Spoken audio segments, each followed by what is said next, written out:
Hello friends, সবাইকে জানাই স্বাগত জানিয়ে আজকে রান্নাটা শুরু করছি। দুদিন ধরে রান্নার ব্লগ যাচ্ছে না, কারণ আমি একটু ব্যস্ত ছিলাম। রান্না সাধারণভাবেই করেছি, সেটা ভিডিও করলে তো একটু সময় লাগে, তো সেভাবে দেখাতে পারছিলাম না। তো আজকে এনেছে এই ধরনের ছোট কুচো মোরলা বলে না, সেই কুচো মোরলা, একদম ছোট ছোট পুচকু পুচকু। তো এই মোরলা মাছের বানাবো চচ্চড়ি। তো এর মধ্যে কি কি দেবো দেখিয়ে দিচ্ছি। ফার্স্টেই দেখাই, এতটা আদা মানে এটাকে স্ক্র্যাচ করে দেব। এই পেঁয়াজ কেটেছি, বেগুন, এই লম্বা লম্বা করে বেগুন কাটা, লম্বা লম্বা করে মূলো কাটা, লম্বা করে আলু কাটা, টমেটো কাঁচা লঙ্কা এই দিয়ে রান্নাটা শুরু করছি।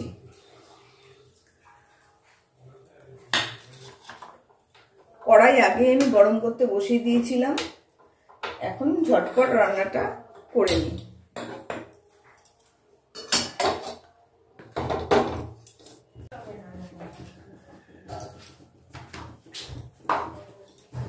তো দিয়ে দেবো কড়াইতে তেল। কড়াই গরম হয়ে গেছে। কড়াইটা ঠিক মতন গরম না করলে মাছগুলো লেগে যাবে। তেল গরম হয়ে গেছে ভালোভাবে, এবার আমি মাছগুলো ছেড়ে দেবো।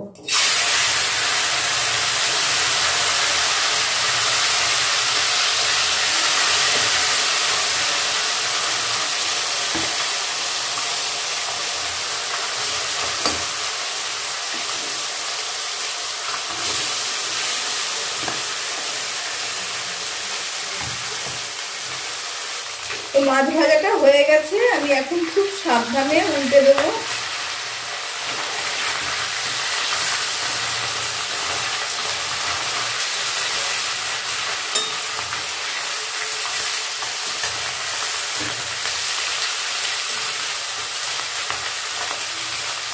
তো মাছটা ভাজা হয়ে গেছে, এখন আমি তুলে রাখবো।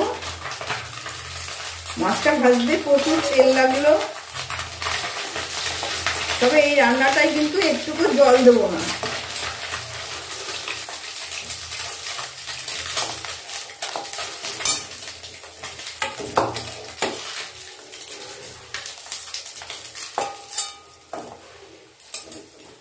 কড়াই খুব ভালো করে গরম করে নিলে, আর তেলটাও খুব ভালো করে গরম করে নিলে এই মাছ কড়াইতে লেগে যায় না। তো এটা এত ছোটই মাছ যে কড়াইতে লেগে যাওয়ার সম্ভাবনা থাকে।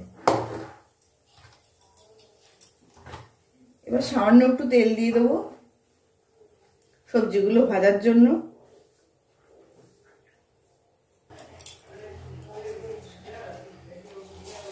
দিয়ে দেবো 1 চামচ কালো জিরে,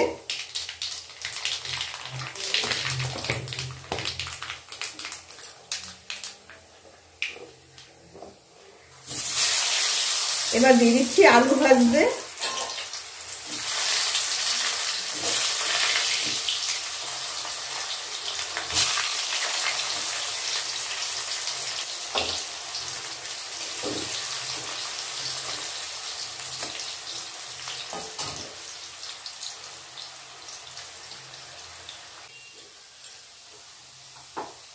আলু একটু ভাজা হয়েছে, এখন আমি দিয়ে দিচ্ছি মূলো একটু হালকা ভেজে নেব।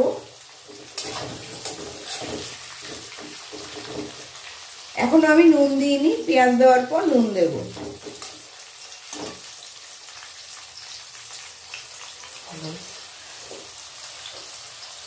তো এখন আমি দিয়ে দিচ্ছি পেঁয়াজটা।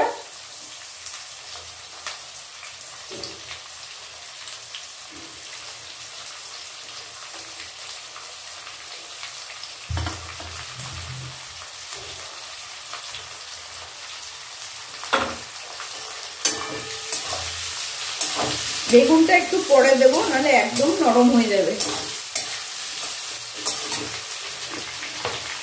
এখন আমি অ্যাড করছি এই 1 চামচের মতন নুন। মাছে নুন হলুদ আছে, তাই আর নুন লাগবে না। আর 1/2 চামচের মতন হলুদ।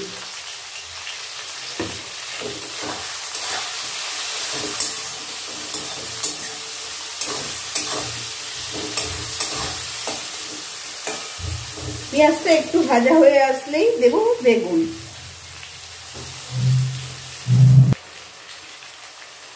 তো এখন দিয়ে দিচ্ছি বেগুনটা,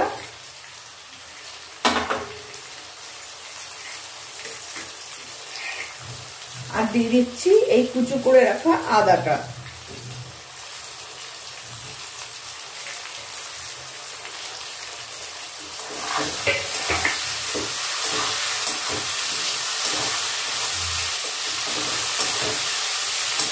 এবার ভালো করে নাড়বো। দেবো 1 চামচ রেড চিলি পাউডার,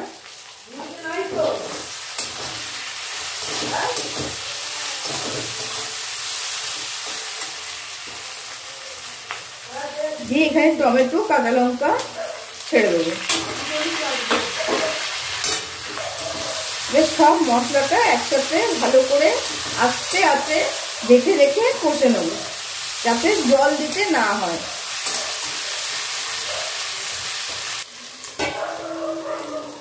এখন আমি মাছগুলো ছেড়ে দিচ্ছি।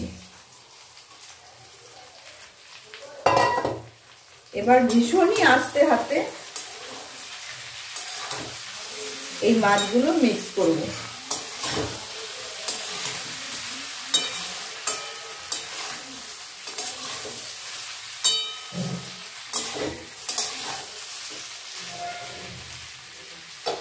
আর আরেকটু ঢাকা দিয়ে দেবো।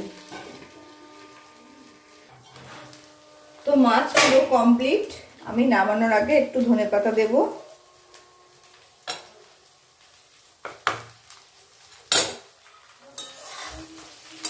দিয়ে একটু নাড়িয়ে চাড়িয়ে নামিয়ে নেব।